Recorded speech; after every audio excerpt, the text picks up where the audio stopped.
नमस्कार, मैं हूं डॉक्टर वरुण प्रभा और आप सभी लोगों का स्वागत करती हूं अपने इस चैनल पर।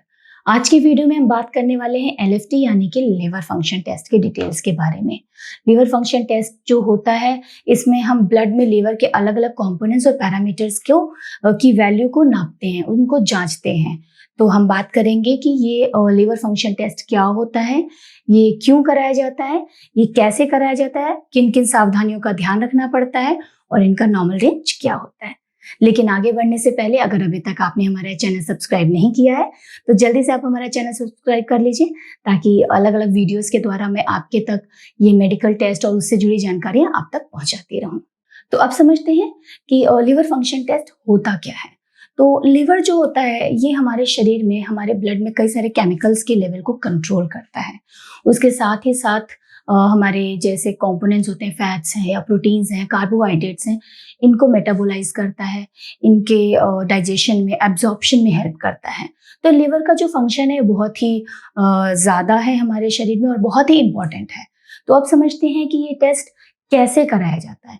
ये एक सिंपल ब्लड टेस्ट ही है, जैसे बाकी ब्लड टेस्ट होते हैं बिल्कुल वैसे ही ये भी टेस्ट होता है। इसमें भी हमारे एल्बो की वेन से ब्लड का एक सैंपल लिया जाता है, जिसको कि लैब में भेजा जाता है और वहां से उसको टेस्ट करके रिपोर्ट आपको सौंप दिया जाता है। लगभग ज्यादातर लैब 1 से 2 घंटे में इस टेस्ट की रिपोर्ट को दे देते हैं। अब समझते हैं कि क्या क्या सावधानियां हमें बरतनी होती है इस टेस्ट के पहले।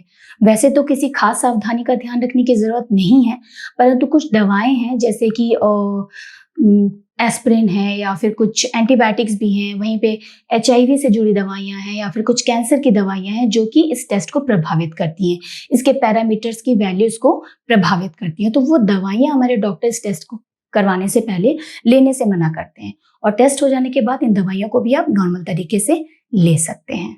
तो जैसा कि मैं हमेशा एडवाइस करती हूँ कि जब भी आप कोई भी लैब टेस्ट या मेडिकल इन्वेस्टिगेशन करवाते हैं तो हमेशा आपको एक रजिस्टर्ड लैब से, एक रिलायबल लैब से ही वो सारे टेस्ट करवाने चाहिए, क्योंकि ये बहुत ही ज़्यादा क्रिटिकल वैल्यूज देते हैं आपके बारे में, आपके शरीर के बारे में, आपके हेल्थ के बारे में, जो कि किसी भी बीमारी को डायग्नोज करने में या ट्रीट करने में बहुत ज़्यादा हेल्प करते हैं।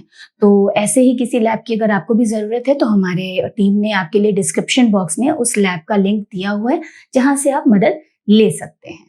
तो अब समझते हैं कि जो लिवर फंक्शन टेस्ट होता है उसके क्या क्या पैरामीटर्स होते हैं और क्या क्या कंपोनेंट्स होते हैं, उनका नॉर्मल रेंज क्या होता है, उनकी इंपॉर्टेंस क्या होती है। तो सबसे पहले होता है हमारे लिवर फंक्शन टेस्ट का कंपोनेंट एएलटी, यानी कि एलेनिन ट्रांस एमिनेज, जिसका कि नॉर्मल रेंज होता है 7 to 55 यूनिट्स पर लीटर। ये हमारे ब्लड में ही एक एंजाइम होता है जो कि प्रोटीन्स को एनर्जी में कन्वर्ट करता है, और इसका जो अगर हमारे शरीर में इसका नॉर्मल रेंज अगर बढ़ा हुआ आ रहा है तो ये शो करता है कहीं ना कहीं लिवर में कोई दिक्कत है। ये एक लिवर स्पेसिफिक एंजाइम है जो लिवर में ही पाया जाता है। उसके बाद आते हैं अपने नेक्स्ट कंपोनेंट पे, जो कि होता है एएसटी यानी कि एस्पार्टेट ट्रांसएमिनेज। ये भी हमारे लिवर में पाया जाने वाला एक एंजाइम है जो कि एमिनो एसिड को मेटाबोलाइज करने में मदद करता है। इसका नॉर्मल रेंज होता है 8 to 48 यूनिट्स पर लीटर।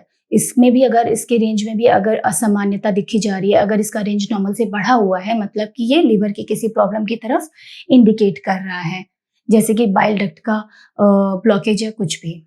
उसके बाद आता है एल्कलाइन फॉस्फेटेज, जो कि हमारे लिवर में भी पाया जाता है और साथ ही साथ बोन में भी पाया जाता है।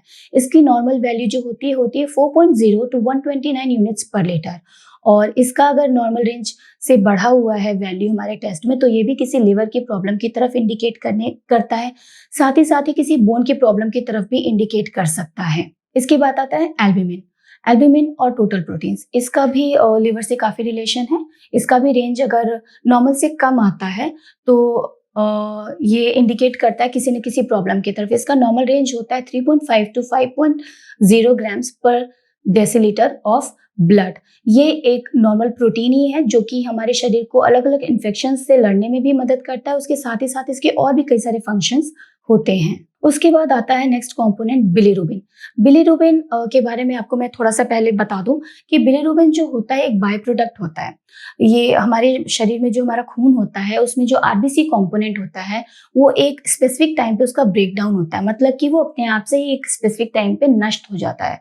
तो जब वो नष्ट होता है तो उसका जो बाय प्रोडक्ट निकलता है वो बिलीरुबिन होता है, जो कि लिवर के थ्रू जाकर स्टूल के साथ पास आउट हो जाता है। तो अगर हमारे लिवर में कोई प्रॉब्लम है तो बिलीरुबिन की मात्रा मात्रा हमारे शरीर में ज़्यादा हो जाएगी। इसका नॉर्मल रेंज होता है 0.1 टू 1.2 मिलीग्राम पर डेसीलीटर, और अगर इसकी मात्रा ज़्यादा है तो हमारे शरीर में विजिबल जॉन्डिस मतलब कि पीला दिखने लगता है, पीलिया हो जाता है। तो उन केसेस में भी डॉक्टर हमें ये जाँच करवाने की सलाह देते हैं। उसके बाद आता है गामा ग्लूटामिल ट्रांसफरेज। ये भी एक तरीके का एंजाइम है जो कि हमारे लिवर में पाया जाता है, और इसकी भी मात्रा अगर नॉर्मल से ज़्यादा है तो ये लिवर की किसी प्रॉब्लम की तरफ इशारा करता है। उसके बाद नेक्स्ट हमारा आता है एल लैक्टेट डिहाइड्रोजिनेज, जो कि हमारे लिवर में पाया जाता है, और इसका नॉर्मल रेंज होता है 122 टू 222 यूनिट्स पर लीटर। इसका भी बढ़ा हुआ रेंज हमारे शरीर में लिवर की किसी प्रॉब्लम की तरफ इशारा करता है। लास्ट हमारा आता है प्रोथ्रोम्बिन टाइम। जो प्रोथ्रोम्बिन टाइम होता है ये हमारे शरीर खून को कितनी देर में क्लॉट करता है, वो टाइम होता है। कितनी देर में हमारे खून में थक्का जमता है, जो कि 9.4 से लेके 12.5 सेकेंड्स इसका नॉर्मल रेंज होता है। तो अगर इससे बढ़ा हुआ इसका रेंज आ रहा है तो कोई ना कोई प्रॉब्लम इसकी तरफ इशारा करता है। ये कुछ दवाइयाँ भी इसको प्रभावित कर सकती हैं, इसकी वैल्यू को। जैसे कि मान लीजिए आप कोई खून पतला करने वाली दवाई खा रहे हैं तो उन कंडीशन में भी ये टाइम बढ़ा हुआ ही मिलेगा। ये जो रेंज मैंने आपको बताया है, ये रेंज एक अडल्ट मेल का था। फीमेल और बच्चों के लिए रेंज थोड़े डिफरेंट होते हैं, उसको हम अलग से थोड़ा सा जो रिपोर्ट होता है उसमें लिखा होता है, वो सब कुछ एक्सप्लेन किया होता है। और एक और इम्पॉर्टेंट बात ये है कि जो ये रेंजेस मैंने आपको बताएं, ये हर लैब के रिपोर्ट टू रिपोर्ट वेरी करता है। थोड़ा सा मतलब जो मैंने रेंज बताया उसमें ही थोड़ा बहुत आगे पीछे होगा, ज़्यादा चेंज नहीं होगा। तो जब भी आप कोई रिपोर्ट पढ़ते हैं या देखते हैं तो उसी लैब के रिपोर्ट से ही अपनी जाँच को हमेशा कंपेयर करें। अब समझ लेते हैं वो इंडिकेशंस जिसमें हमें डॉक्टर ये लिवर फंक्शन टेस्ट करवाने के लिए एडवाइस करते हैं।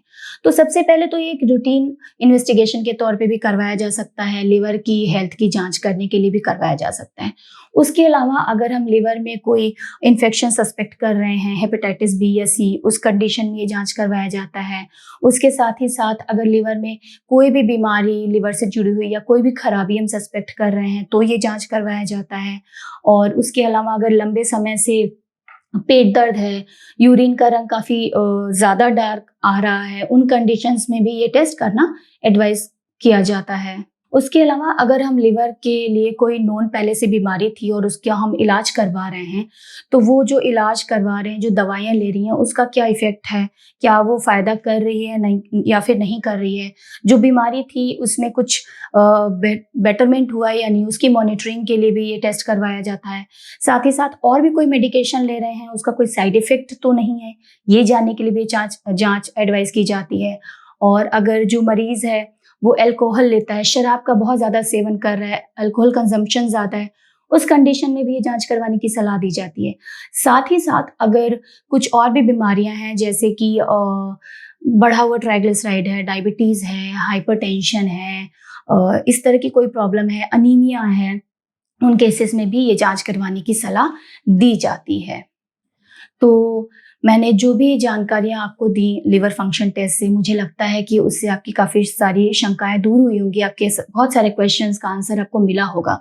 उसके बावजूद भी अगर आपके मन में कोई और भी सवाल है लिवर फंक्शन टेस्ट से जुड़ा हुआ, तो कृपया आप कमेंट बॉक्स में जाकर उसके लिए जो भी आप क्वेश्चन पूछना चाहते हैं वो पूछ सकते हैं, या फिर हमारे इस वीडियो के लिए कोई सुझाव देना चाहते हैं तो वो भी दे सकते हैं। धन्यवाद।